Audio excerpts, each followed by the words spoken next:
আজ তো মহারাজের হাব ভাব সুবিধার ঠেকছে না, মনে মনে কেমন যেন ফন্দি আটছে বলে মনে হচ্ছে। তাই তো, মহারাজের আজ আবার এই কি হলো? এমন করে দেখছেন যেন কতকাল দেখেননি আমাদের। আপনি কি কাউকে খুঁজছেন মহারাজ? আমার তো মনে হচ্ছে মহারাজ আমাদের মধ্যে থেকে কাউকে বেছে নিয়ে বিশেষ কোনো কাজের দায়িত্ব দিতে চাইছেন। এই তো বৈদ্য দেখছি প্রায় ধরে ফেলেছি।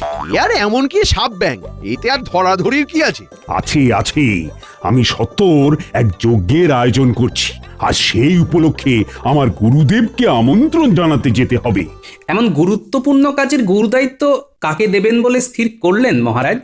তোমার সেটা না জানলেও চলবে, কারণ মন্ত্রীমশাই থাকতে মহারাজ তোমাকে অন্তত এই দায়িত্ব দেবেন না। সব ব্যাপারে তোমার নাক গলানোর কি দরকার হে বাপু? দায়িত্ব তো বাছাই করা কাউকে না কাউকেই দিতে হবে, কারণ গুরুদেবকে রাজি করিয়ে আনার দায়িত্ব কম নয়। আমার তো মনে হয় গোপালই পারবে যথাযথভাবে গুরুদেবকে এখানে নিয়ে আসতে। হ্যাঁ, গোপাল